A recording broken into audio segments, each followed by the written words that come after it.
Hey everyone, good morning to all of you. So guys, अभी उठे हैं और आज माइंड थोड़ा हैवी हो रहा है। बट आज हम डिस्कस करेंगे कि आज हमारा क्या शेड्यूल होने वाला है, क्योंकि मैंने कल की वीडियो में बताया था कि हमारे आगे जो नेक्स्ट 60 डेज है उसमें मैं अपने किस तरीके से शेड्यूल लेके चलने वाली हूँ। बट कुछ क्या होता है ना कि मैं आपके साथ कुछ शेयर भी करना चाहती थी। देखो, अभी जो हमारा एक पीक पॉइंट है 60 डेज का, 60 डेज है भी नहीं, अभी 59 58 डेज पे मैं चलूंगी। और उस टाइम ना हमारा माइंड कभी डाउन फील होगा और कभी बहुत अच्छा फील होगा। मतलब आपको बहुत अच्छा लगेगा, आप पूरे दिन पढ़ा है, आपका टारगेट अच्छा हुआ है, फिर भी आप सोच रहे हो अभी भी पढ़ ले, तो बहुत अच्छा फील होगा। कभी कभी आपको कुछ एनवायरनमेंट के लोगों की वजह से आपको लो भी फील हो सकता है। तो इसमें आपको क्या करना है? तो सबसे पहले तो आपको ना ऐसे लोगों को इग्नोर करना है और जो अपना टारगेट है ना उसको प्रायोरिटी पे रखना है, उसको पढ़ाई अपनी पहले करनी है, उसको टारगेट करके चलना है। और अपना जो डेली का जो टारगेट बनाया है उसको सुबह उठते ही लग जाओ। आपके पास टारगेट है, आपको वो पूरा करना है, आपको फालतू की चीज़ों पे दिमाग नहीं लगाना है। कभी कभी लाइफ में ये होता है कि हम गलत लोगों का जो चुनाव कर लेते हैं ना, वो हमें जिंदगी भर दुखदायक देते हैं। उन लोगों को कोई घंटा फर्क नहीं पड़ेगा, लेकिन फर्क आपको पड़ेगा। कुछ लोग मेरी तरह इमोशनल कनेक्ट भी हो सकते हैं, तो उनको ज़्यादा फर्क पड़ता है। बट आज मैं आपके साथ इसलिए शेयर कर रही हूँ कि इन सब चीज़ों से आई थिंक बाहर निकालना एक बेस्ट ऑप्शन है। जब भी आपका मूड थोड़ा सा अपसेट हो रहा है, आपको जो भी अच्छी चीज़ लगती है, कॉफ़ी वगैरह बना के पी लो, थोड़ा सा मेडिटेशन कर लो, 5 मिनट शांति से आंख बंद करके बैठ जाओ और सोचो कि मुझे आज क्या करना है। इन सब चीज़ों से करने से पहले भी क्या हासिल हुआ था? कुछ नहीं। आज भी हम उस चीज़ में टाइम लगाएंगे तो अपना ही चीज़ खराब होगी, तो उसमें कुछ नहीं जाना है। थर्ड चीज़ ये कि आप म्यूजिक चला लो। आपका मन भी नहीं कर रहा ना, फिर भी म्यूजिक चला लो, आपका माइंड ऐसे स्विप हो जाएगा, ऐसे, ठीक, ऐसे। तो म्यूजिक सुनो और 10 15 मिनट आराम से म्यूजिक सुन के आराम से एकदम रिलैक्स होके उस टाइम पे आप अपना कुछ खाना वाना बना लो, खा लो और एकदम रिलैक्स हो जाओगे। आपका सारा काम खत्म, देन पूरे दिन आपका पढ़ाई का है, ठीक है, पढ़ाई करो। सो आपको इस चीज़ से निकलने का शायद यही तरीका सबसे बेटर है। और आज भी मैं थोड़ा डाउन फील कर रही थी, इसलिए मैं अपनी चीज़ें आपके साथ शेयर कर रही थी, क्योंकि मेरा जो मेरे को अच्छा फील तभी होता है जब मैं आप लोगों से कनेक्ट हो पाती हूँ, आप लोगों से बात कर पाती हूँ। और हो सकता है ये मेरी हैबिचुअल, बट मुझे सच में अच्छा लगता है कि क्योंकि दुनिया में ना कोई अपना नहीं है, जो है वो ये है, बस सामने है। और आज का टारगेट चलो मैं आपके साथ शेयर करती हूँ कि क्या टारगेट है। और पढ़ाई तो हमें कंटिन्यू करनी है, ड्यू और डाई वाली सिचुएशन रखनी है। 60 डेज में हमें कुछ नहीं करना है। मैं आपके साथ एक चीज़ और शेयर करूँगी कि देखो, हमारे जो 60 डेज है ना इतने क्रूशियल है, इतने ज़्यादा हैं कि हमें ना एक दिन भी खराब नहीं करना है। खराब दिन को भी हमें ये नहीं करना है, उसको भी अच्छा बनाना है। हमारे दिमाग में ये होना चाहिए, क्योंकि हम एक यूपीएससी एस्पायरेंट है, ठीक है।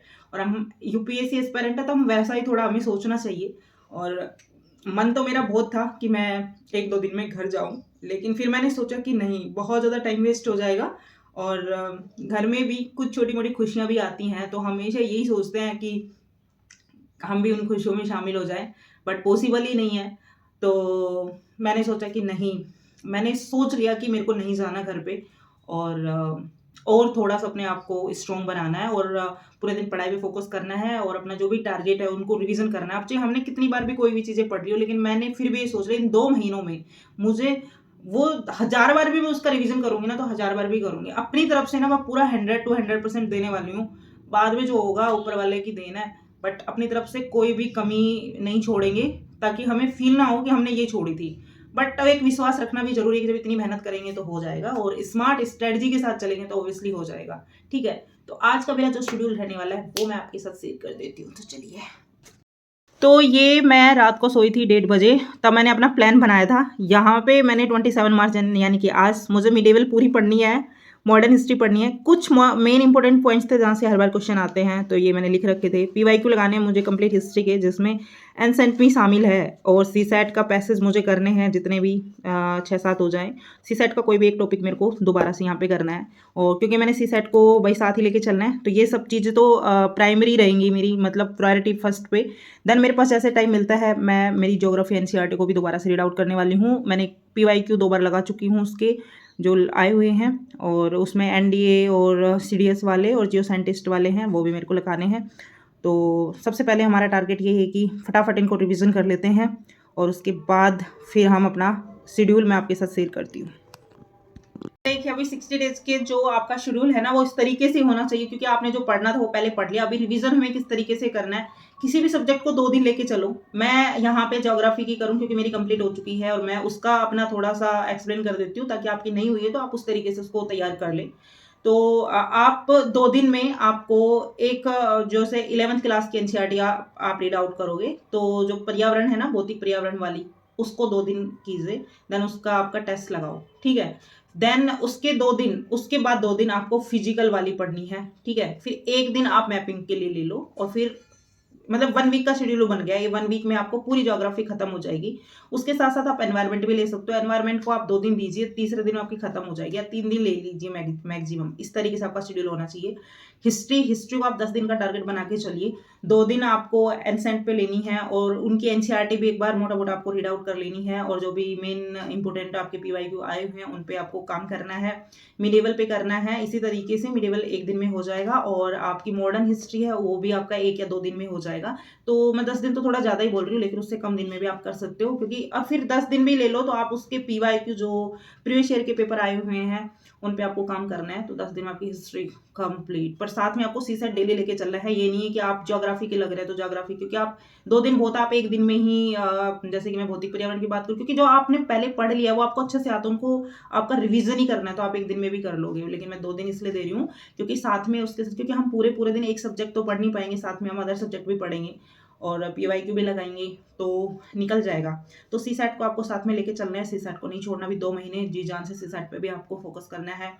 और इसी तरीके से जियोग्राफी होगा, इस तरीके से अपना क्या हो गया, हिस्ट्री हो गया, इस तरीके से आपका पॉलिटी हो जाएगा, और इसी तरीके से आपका इकोनॉमी हो जाएगा। तो आप 7-7 दिन का 1 वीक का शेड्यूल बनाइए, और ये जो 2 महीने हैं उसमें अपने कमरे में बंद रहिए, कहीं नहीं जाना, किसी से बातें नहीं करना, किसी से फालतू टॉकिंग नहीं करना।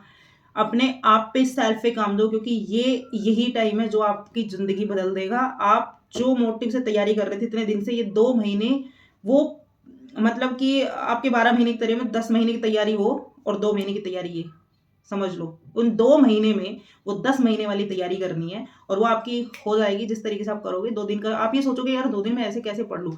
अरे 2 दिन में क्या, तुम 1 दिन में एक पूरा, जैसे मिडिवल है तो मिडिवल मैंने कंप्लीट कर लिया। मैं तो मॉडर्न मिडिवल दोनों 1 दिन में करने वाली हूँ, क्योंकि मैं कल ज्योग्राफी के पीवाईक्यू लगाने में लगी हुई थी और उसके कॉन्सेप्ट और क्लियर करने में लगी हुई थी। तो डिपेंड ऑन यू कि मैं आपके साथ थोड़ा सा बता सकती हूँ, लेकिन आप उस चीज़ को अपने तरीके से अच्छा कर सकते हैं। जैसे मैं 2 दिन में किसी चीज़ को कर रही हूँ, आप क्या पता 1 दिन में कर लो। मैं 2 दिन में बता रही हूँ, आप क्या पता उसको 3 दिन में करो। तो डिपेंड ऑन यू। जो भी रह जाए उसको थोड़ा-थोड़ा 1-1, 2-2 घंटे एक्स्ट्रा, जैसे अदर सब्जेक्ट हमें स्टार्ट ही करना है। ये नहीं कि वो कंप्लीट सब्जेक्ट खत्म ही नहीं हुआ तो उसी के लगे रहे। नहीं, उसको खत्म करना है, और यदि थोड़ा बहुत रह भी गया तो हमें थर्ड डे नेक्स्ट अपना सब्जेक्ट स्टार्ट करना है, और उसका जो रह गया उसके 2 घंटे अलग निकाल लो। सोने से पहले करो या सुबह उठ के करो, दिन में जैसे भी टाइम मिले तब करो, बट उसको उस तरीके से कर लो। मैं उसी तरीके से कर रही हूँ, जो भी मेरा रह गया। और साइंस टैग के क्वेश्चंस भी काफ़ी जी आते हैं, उस पे थोड़ा फोकस कर लो। करंट अफेयर पे थोड़ा फोकस कर लो, और क्योंकि ये थोड़ा सा ना अपना जो स्कोर है इंक्रीज करने में हेल्प करेंगे, तो इस पे थोड़ा सा आपको फोकस करना है। तो इस वीडियो में मैं यही बता रही थी कि आपको ये करना है, ज़्यादा बड़ी वीडियो नहीं बनाएंगे। और जो मेरा स्टडी शेड्यूल है ये यही रहने वाला है, तो इसी पे आपको फोकस करना है। अब मैं वैसे वीडियो बनाने का मेरे पास सॉरी समय नहीं है, लेकिन आपसे मैं कनेक्ट इसी तरीके से डेली भी रह सकती हूँ, क्योंकि 5-10 मिनट की वीडियो मैं आप तक शेयर करूँगी, थोड़ा माइंड फ्रेश हो जाएगा। आप भी मेरी वीडियो देखते हैं, आप मुझसे कनेक्ट है तो आपका भी माइंड फ्रेश हो जाएगा। और इसी तरीके से साथ में तैयारी करते हैं, 2 महीने मिल के एकदम बढ़िया टारगेट बना के। तो चलिए इस वीडियो करते हैं यहीं पे एंड, और इस वीडियो में इतना ही। मिलते हैं नेक्स्ट वीडियो में। वीडियो अच्छी लगे तो प्लीज़ वीडियो को लाइक शेयर कर देना। चैनल पे नए हो तो प्लीज़ चैनल को सब्सक्राइब कर देना, और अपना ध्यान रखना, और पूरे दिन पढ़ाई करना। नहाना खाना छूट जाएगा, वाटर फास्टिंग पे रह लेंगे, बट हमें पढ़ाई उतनी ही करनी है। चाहे दुनिया आके हमारा कितना दिमाग खराब कर जाए, हमें पढ़ाई पे अपना पूरा फोकस करना है, ठीक है। ओके, तो वीडियो करते हैं यहीं पे end. Bye bye, take care.